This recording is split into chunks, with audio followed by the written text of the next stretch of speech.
بسم الله الرحمن الرحيم الحمد لله رب العالمين والصلاة والسلام على سيد المرسلين سيدنا محمد وعلى آله وصحبه وسلم. Assalamu alaikum, peace upon you all. Welcome.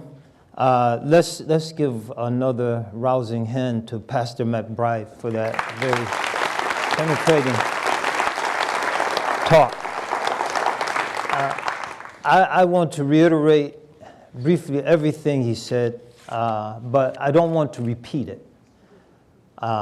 By emphasizing some of the points that he so articulately emphasized and illustrated. So I want to move away from the systemic per se, away from the obvious injustices of a state which from its inception has been defined by white supremacy, and move towards the old-time religion, if you will.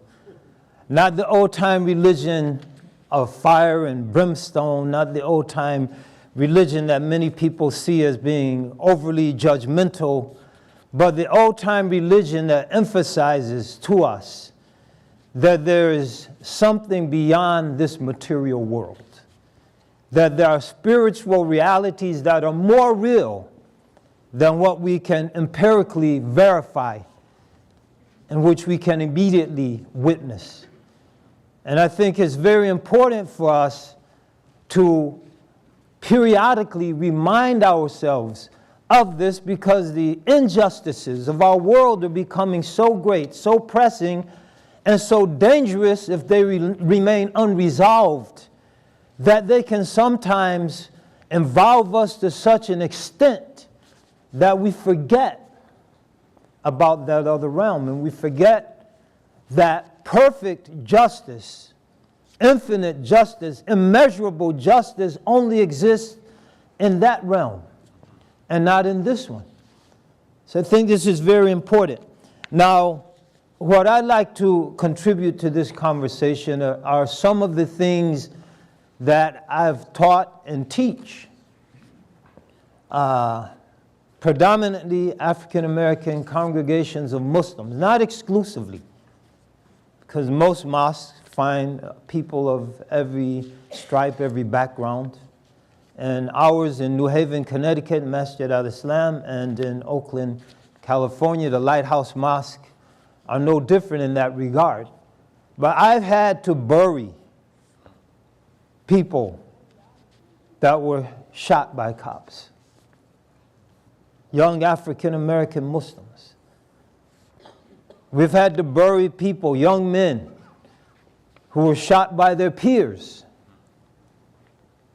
So I know the reality and the pain, and I've seen the social implications, how they affect families. I've visited, not so much these days, but in the past on a regular basis, predominantly young men, African-American men who've been shipped away to these gulags of prisons, and seen the impact of that on their lives and on the lives of their families. And I don't know if Pastor McBride had the new Jim Crow on that reading list. It probably was. So to emphasize, read that book, and read all the other ones from James Cone, the lynching tree on down the list, to begin to try to understand the implication of these policies on the lives, not just of those who are immediately affected, but on their families and their neighborhoods and communities all across this country. Justice is one of the great human virtues. Aristotle mentioned the 4 cardinal virtues of justice and wisdom, temperance, and courage.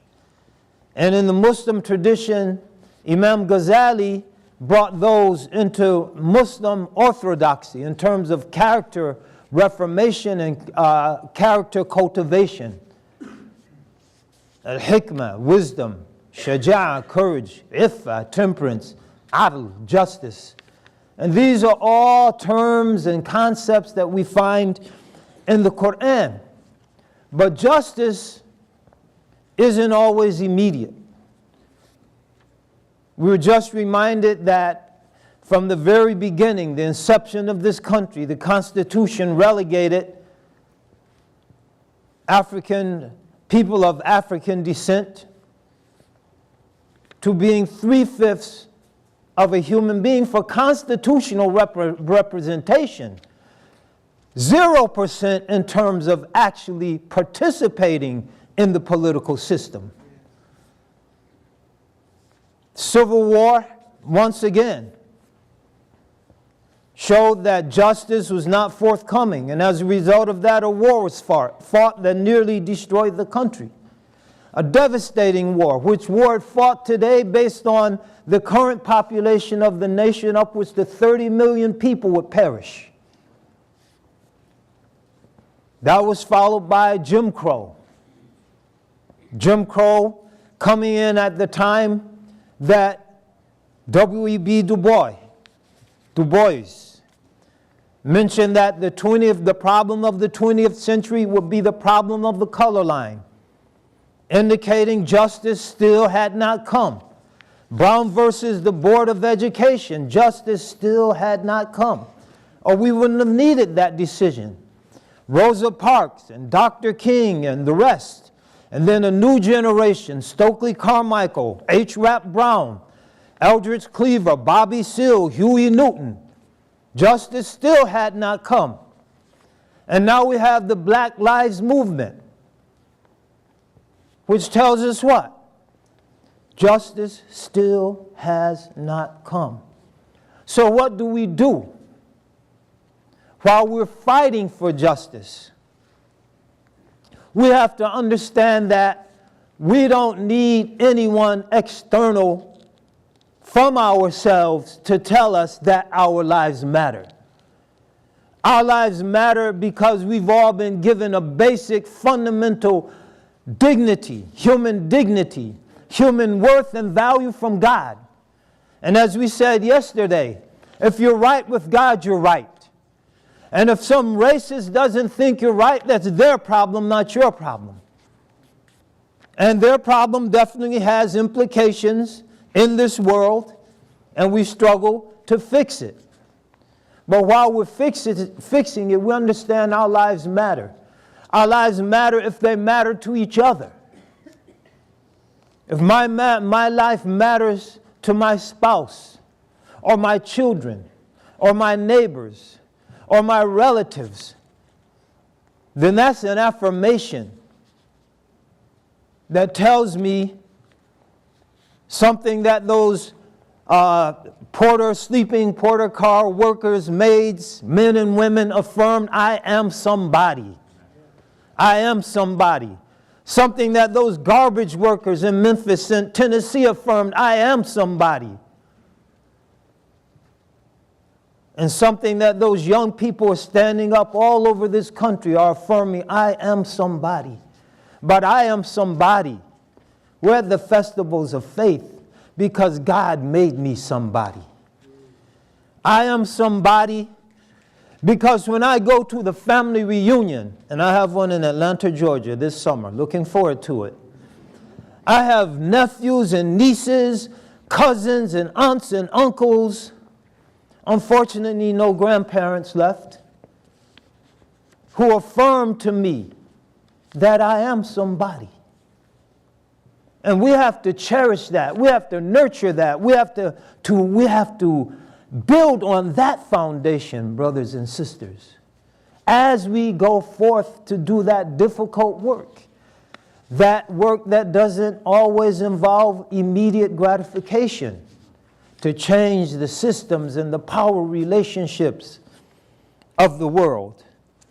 We can never forget what gave black life meaning in the first place. Black life meant something in slavery. And because it meant something, slaves were able to laugh and to love and to value the family that they might have only been able to enjoy temporarily before the wife or the children were sold off, or the husband. But they had that ability to be human. That wicked system could not take their humanity away. As the time runs down, we're hearing Louisville, Kentucky. Yesterday we mentioned this is Muhammad Ali's city. And when they chronicled Ali's life in a movie, The Greatest, a lot of us don't remember this or that scene from the movie, but we remember George Benson when he sang that song. I believe that children are the future. Y'all thinking about Whitney Houston. And George said, the part that brought the tears to our eyes, no matter what they take from me, they can't take away my dignity. Dignity cannot be taken, it can only be forfeited. We have to remind ourselves that we're not giving our dignity away, and you can't take it. You can take an equal education from me for now. We're going to straighten that out eventually. You can take away decent housing. You can stop and frisk me disproportionately and throw me in jail. Take away my freedom, but you can't take my dignity. And you can't buy it because it's not for sale. In conclusion, there's an Arab proverb. It goes something like this: فَاقِدُ شَيْءٍ لَا يُعْطِي. Someone lacking something can't give it to others. There are indeed systems of oppression, there are institutions, oppressive institutions, but they're manned by individuals. And as long as those individuals are racist, as long as those individuals are ignorant, as long as those individuals have no compassion, the institution isn't going to change.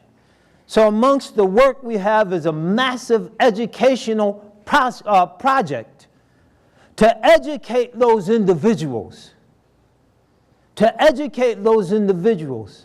and to educate our children. Because eventually, those racists are going to die. It's up to us collectively as a society to determine, will their children be just as racist as they are? Or will their children, when their children are manning the offices of power, will they be just? Will they be equitable? Will they be fair-minded? Will they look at a person and judge him and her based on the content of their character, not based on the color of their skin? What we do today and what we do tomorrow in terms of educating our nation will determine how long we have to wait before we can see the justice that's long overdue. Assalamu alaikum.